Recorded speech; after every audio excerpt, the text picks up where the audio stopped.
Hello pilots and welcome back for another episode. Today we're going to be talking about ground attack. Now some people think that ground attack really doesn't play too much into the arcade battles or even in realistic. But what I found is that I really haven't had a better time gaining as many research points as I had than terrorizing targets on the ground. It seems to work tremendously. If you can get away from air targets, you find yourself off by yourself with a whole bunch of nice ground targets. I've racked up more research points than I ever have fighting air battles. So we're going to talk a little bit about ground targets. The first thing that I kind of want to show you guys is something that people don't really realize is that you can hit targets. If you have a fully upgraded plane that doesn't have that much spread on your guns, you're in good shape. When you go head to head with someone, zoom in, aim a little bit higher than they're playing. It takes a little getting used to, but you can get them from a long way out, from a kilometer out, sometimes 2 kilometers out. Go for a pilot knockout. But what I really like doing is using the same thing for ground targets. Now we're going to come up on a cluster of ground targets here that that I'm going to be attacking from a long way out. What I'm going to do is I'm going to shoot at the searchlight, for example. Aim pretty high up here when we're about a kilometer away. And before my bullets even hit the target, I'm going to start shooting at the next one. And before the bullets hit that one, I'm going to shoot the next one. So I'll just demo that here a second.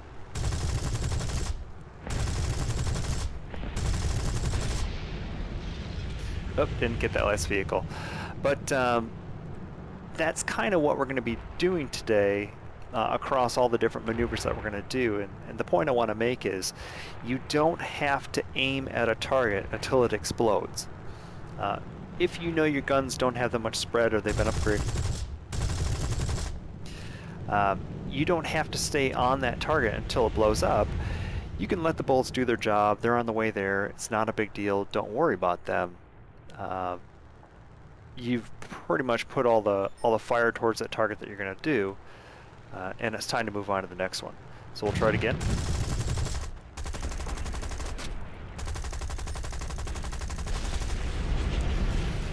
So that time looks like that center target.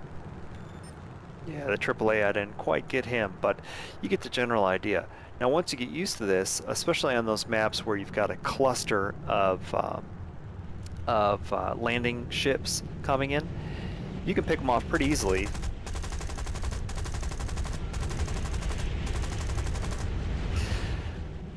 So I frequently will do 5 or 6 of those types of attacks on clusters of ground targets, and I'll get 5 or 6 in one pass. So on those maps where you have a dozen or more landing ships, sometimes you can kill all of them in 2 passes, and then you're gone before the other team has a chance to realize what's going on and come over and get you. So let's talk about some other things here. So after I understand that I don't have to stay on the target. Now, what's the best way to recover if I don't kill something? So I'm coming on these targets. All my buddies are working on them right now. Coming on these targets, I shoot at this howitzer here and I miss. Well, I'm in a pretty fast plane. So what I'm going to do is I'm going to give it some time. Pitch up. And I'm actually cutting the throttle because I don't want to be going that fast. Come back down. I'm only doing 240 kilometers per hour at the top of that. At the top of that arc there, so I've got quite a lot of time to hit that target. Now, let's come back over to this hard target down here that I'm not going to be able to blow up, this medium tank. So let's do that again. I'm shooting. I can't kill it. Okay. Give it a little bit of time. Come back up. I'm going to cut the throttle. I can even deploy the flaps here. And I'm in a downward angle here, so I'm not worried about my airspeed. Shoot. That gives me plenty of time to shoot that. What this is called is a half Cuban 8. So what you'd be doing if you looked at it from the side is you'd be making a figure 8 on the ground while you're attacking that target.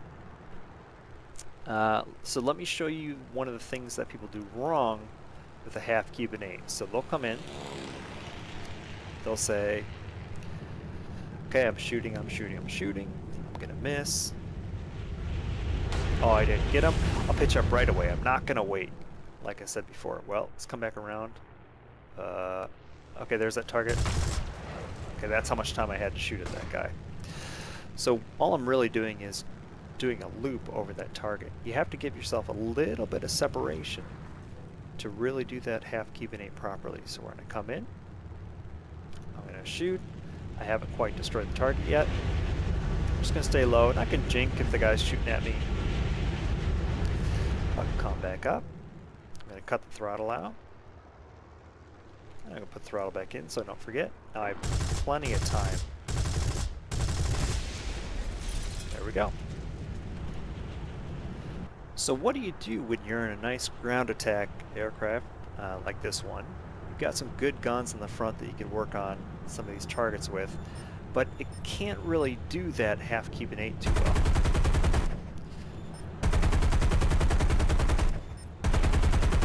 That's something I forgot to mention before too, is that every plane has its own aiming you got to get used to. So I'll give it some distance. I'll try to do my half cubanate, and you kind of start to see what the problem here is. Uh-oh. I'm really not in control right now too much. Need to get it back up some airspeed. And it kind of works okay. I spent a lot more time upside down and not in control there than I really would have preferred.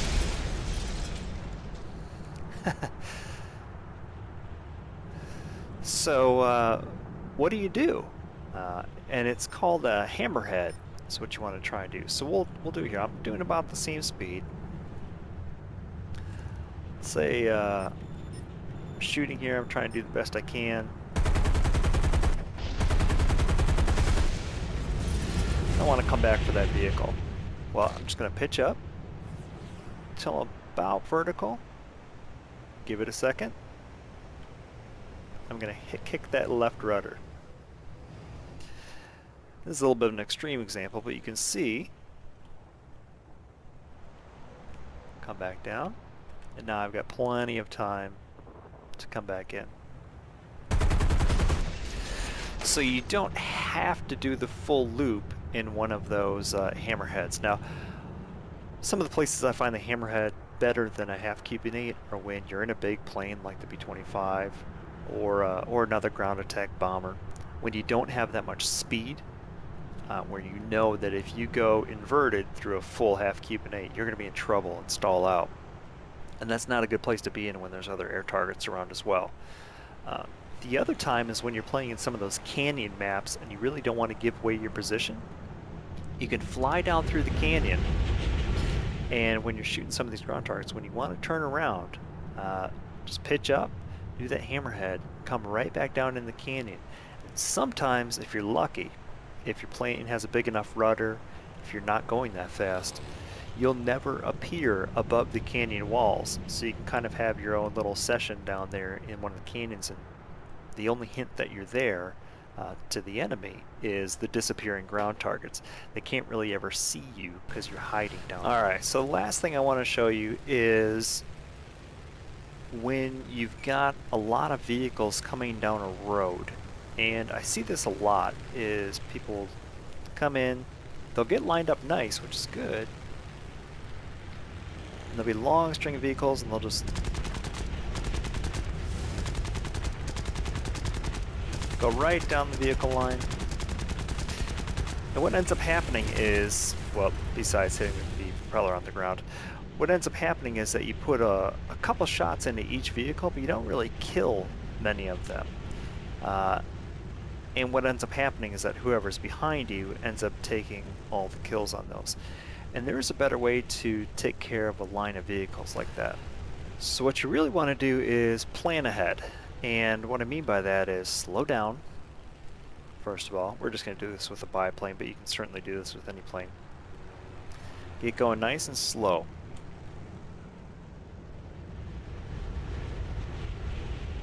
Okay. I'm going to put the throttle back up to 100 so I don't stall out, because I still need a little bit of maneuverability. but I want a porpoise, and I'm going to shoot. And then maybe I'll skip the next car.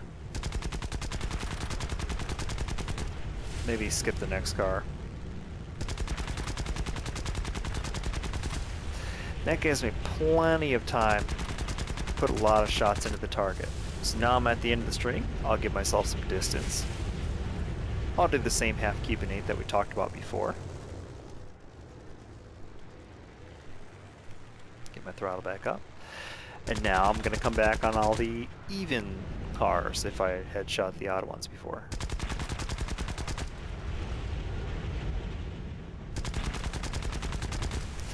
What this ends up doing is it puts a lot of bullets into that soft top of the car. It gives you a lot easier time actually hitting your targets, because it's certainly a lot easier to hit that corner of the fence post with a little bit of elevation on it than if, say, I was coming in almost flat on it.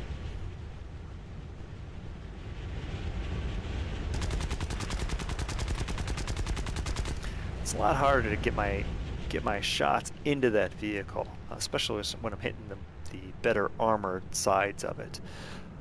And this has been pretty successful for me, is that if you can find yourself where there's no enemies around and you've got a string of these armored cars, there's no better way to rack up an easy couple thousand research points when you take out 14, 17 ground targets like this. So come back up around.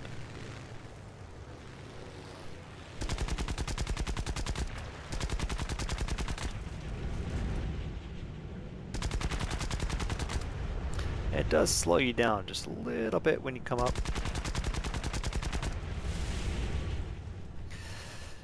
And now the biplane is an extreme example, because I do want to show you kind of the big motions here that you can do with the biplane, but even doing these to a small degree in Spitfire or anything else like that, it does make a huge difference. You drop a little bit of speed, come back down, and you know, don't be afraid to bring it down below 100% throttle either. You really don't need 100% throttle in some of those planes, because they'll go plenty fast in that 75% range. So come up porpoise, slows down. You don't gain up speed quite as fast when you go throttle all the way up.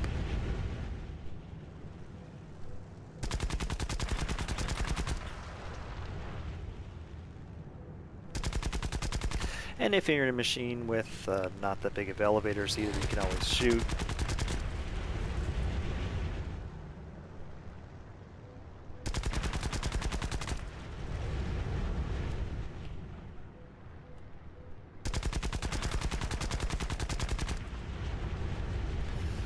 So there you go.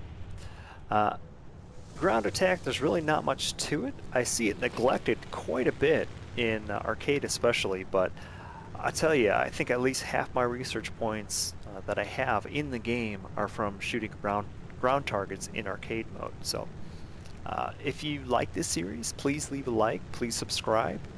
That's how I know you like what I'm doing and that I should continue doing it. If there's anything you'd like to see in this series, anything you're struggling with, please let me know. I could use your ideas. I'll keep doing my own research and picking out things I think will be helpful to you, but I'm just doing this for you guys, so let me know. Thank you.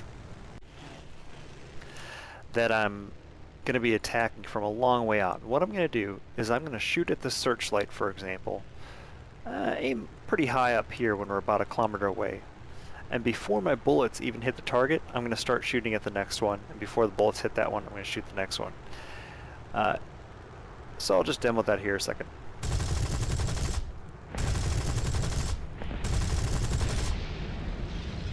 Oh, didn't get that light.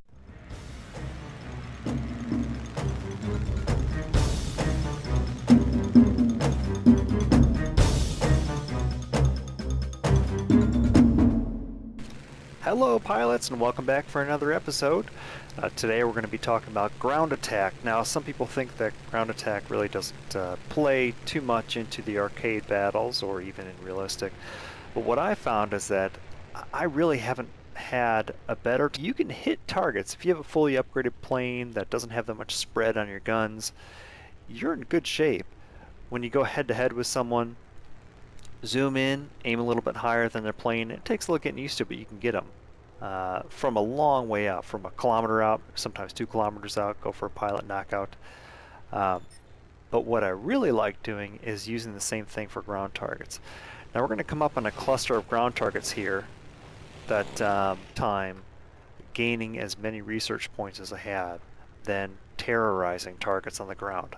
It seems to work tremendously. If you can get away from air targets, you find yourself off by yourself with a whole bunch of nice ground targets. I've racked up more research points than I ever have fighting air battles. So we're going to talk a little bit about ground targets. The first thing that I kind of want to show you guys is something that people don't really realize is that this vehicle, but that's kind of what we're going to be doing today across all the different maneuvers that we're going to do. And the point I want to make is you don't have to aim at a target until it explodes. If you know your guns don't have that much spread or they've been upgraded, you don't have to stay on that target until it blows up. You can let the bullets do their job. They're on the way there. It's not a